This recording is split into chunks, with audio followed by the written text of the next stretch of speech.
शारीरिक शिक्षा की क्लास में आप सभी का एक बार फिर से स्वागत है बच्चों।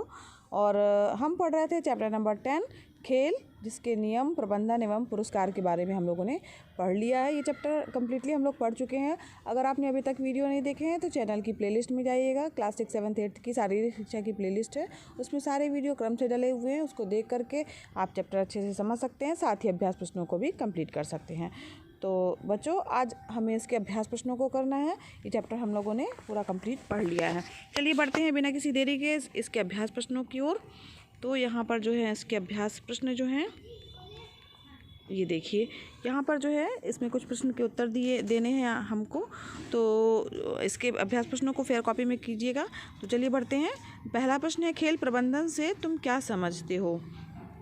तो इसका उत्तर बच्चों इस तरीके से लिखिएगा आप फेयर कॉपी में कि खेल कूद के आयोजन हेतु जब प्रबंधन किया जाता है तो उसे जो है खेल प्रबंधन कहा जाता है। ठीक है, तो ये फेयर कॉपी में इसका उत्तर इस तरीके से लिख लीजिएगा। फिर अगला प्रश्न है आपका, खेल नियोजन क्यों आवश्यक है? यानी खेल के लिए योजना बनाना क्यों आवश्यक है? तो जब चैप्टर पढ़ रहे थे बच्चों तो हम लोगों ने जाना था कि किसी भी कार्य को आपको करना है, अगर उसे आप व्यवस्थित ढंग से करना चाहते हैं तो उसकी कार्य की योजना बनाना जो है अत्यंत ही महत्वपूर्ण है। तो खेल का आयोजन से पूर्व भी उसका जो है योजना बनाना आवश्यक है। तो इसका उत्तर इस तरीके से लिखिएगा बच्चों कि किसी कार्य को व्यवस्थित ढंग से करने के लिए उस कार्य की योजना बनाना अत्यंत महत्वपूर्ण है। ठीक है, अतः खेल आयोजन से पूर्व भी उसका नियोजन आवश्यक होता है। ठीक है, अगला प्रश्न दिया हुआ है बच्चों, तीसरा प्रश्न है, खेल समिति के पद बताइए। तो यहाँ पर आपको खेल समिति के लिए जो पद होते हैं उसको बताना है। तो जब हमने चैप्टर पढ़ा था तभी हम लोगों ने जाना था कि 4 जो है उसके लिए पद होते हैं मेन। तो खेल समिति के लिए पहले अध्यक्ष का पद होता है, दूसरे नंबर पर उपाध्यक्ष का पद होता है, तीसरा सचिव होता है और चौथा जो होता है वो कोषाध्यक्ष होता है। जिस प्रकार से खेल समिति के जो है वो 4 पद होते हैं। तो इसका उत्तर इस तरीके से लिख लीजिएगा बच्चों। अगला प्रश्न है, आगे बढ़ते हैं नेक्स्ट प्रश्न की ओर। तो यहाँ पर अगला प्रश्न है आपका, अर्थव्यवस्था समिति का कार्य बताइए।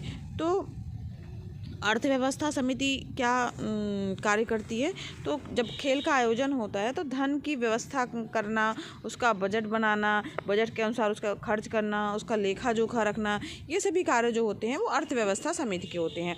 तो इसका उत्तर भी बच्चों इसी तरीके से लिखिएगा कि खेल आयोजन हेतु धन की व्यवस्था कर, बजट बनाना, बजट के अनुसार खर्च एवं उसका लेखा जोखा रखना अर्थव्यवस्था समिति के कार्य हैं। ठीक है, तो इसका उत्तर इस तरीके से आप लिख लीजिएगा। आगे बढ़ते हैं। नेक्स्ट प्रश्न है हमारा बच्चों, खेल उपकरण समिति क्या कार्य करती है?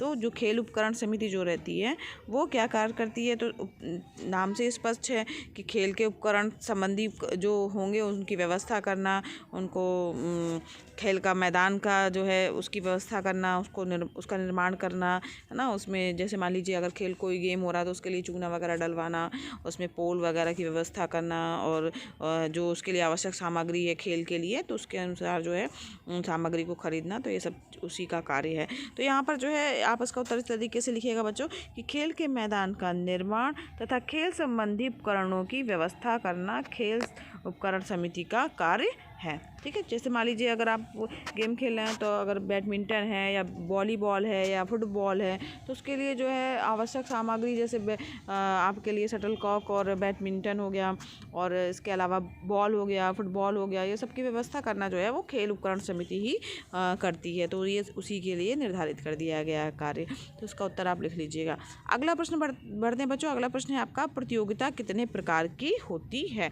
तो प्रतियोगिता कितने प्रकार की होती है? तो प्रतियोगिता के बारे में जब हम पढ़ रहे थे बच्चों तो हमने जाना था कि प्रतियोगिता जो है वो 2 प्रकार की होती है। एक होती है अंतर विद्यालय क्रीड़ा प्रतियोगिता और एक होती है अंतर विद्यालय क्रीड़ा प्रतियोगिता ना। तो इसके बारे में भी हम विस्तृत डिटेल पढ़ चुके हैं जब चैप्टर पढ़ रहे थे बच्चों।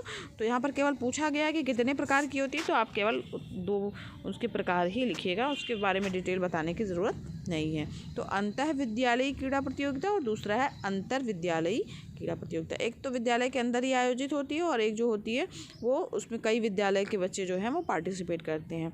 तो इस प्रकार से ये 2 प्रतियोगिताएं हो गई। आगे बढ़ते हैं नेक्स्ट प्रश्न की ओर। अगला प्रश्न है बच्चों, अंतर विद्यालय खेल प्रतियोगिता से होने वाले लाभ बताना है आपको। तो यहाँ पर जो है अंतर विद्यालय जो प्रतियोगिता होती है तो उसमें कई विद्यालय के जो है खिलाड़ी जो होते हैं, बच्चे जो होते हैं वो भाग लेते हैं, तो उन सभी को खेलने का अवसर मिलता है। तो इससे ये होगा कि अनेक विद्यालयों के खिलाड़ियों को भी खेलने का अवसर मिलता है। तो आप उत्तर इस तरीके से लिख लीजिएगा कि इस प्रतियोगिता में अनेक विद्यालयों के खिलाड़ियों को खेलने का अवसर मिलता है। ठीक है, अब नेक्स्ट प्रश्न की ओर बढ़ते हैं बच्चों। अगला प्रश्न है आपका, क्षेत्रीय खेलकूद प्रतियोगिता क्यों आयोजित की जाती है? तो इसका उत्तर आप इस तरीके से लिखिएगा, जो क्षेत्रीय खेलकूद होती है प्रतियोगिता होती है बच्चों, वो आपके ग्रामीण क्षेत्र के लिए ही आयोजित की जाती है। तो यहाँ पर इसका उत्तर लिखिएगा आप कि ग्रामीण क्षेत्रों में बच्चों को खेलने के प्रति प्रोत्साहित करने के लिए जो है वो क्षेत्रीय खेलकूद प्रतियोगिताएं संपन्न कराई जाती हैं।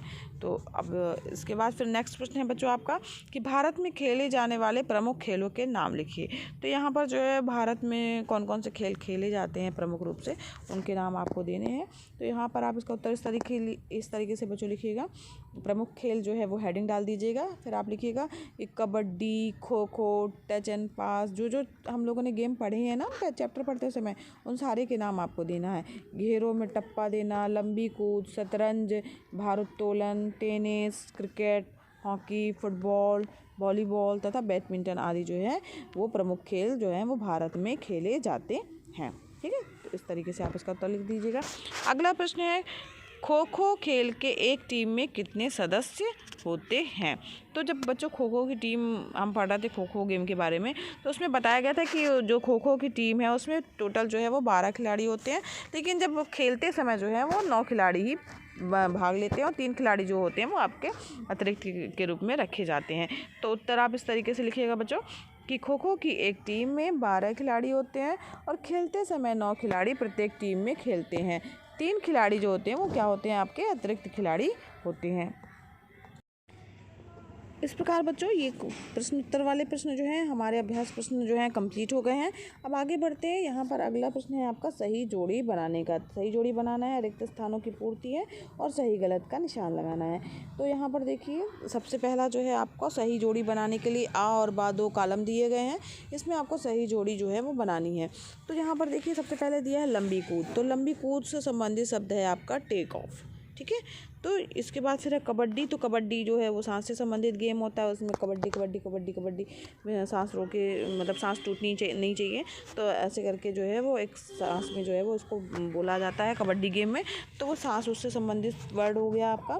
और रही बात खो खो की, तो खो खो जो है वो पोस्ट लाइन जो है वो वर्ड है। ठीक है, पोस्ट लाइन इसमें बोला जाता है। उसके बाद ही जब हम चैप्टर पढ़ा तब उसमें ये शब्द आपने देखा था कि पोस्ट लाइन के बाद ही जो है वो मुड़ते हैं खिलाड़ी और आगे बढ़ जाते हैं, उससे पीछे वापस नहीं लौटना रहता है।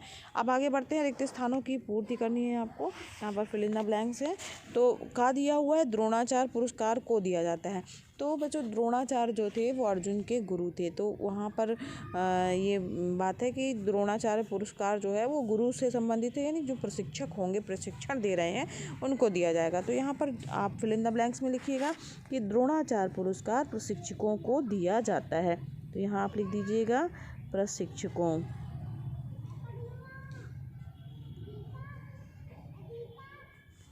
प्रशिक्षकों को दिया जाता है। ठीक, तो अब अगला है बच्चों अर्जुन पुरस्कार को दिया जाता है। तो जो अर्जुन पुरस्कार है जो अच्छे खिलाड़ी होते हैं उनको दिया जाता है। तो यहाँ पे आप लिख दीजिएगा अच्छे खिलाड़ियों को, यहाँ लिख दीजिएगा खिलाड़ियों को।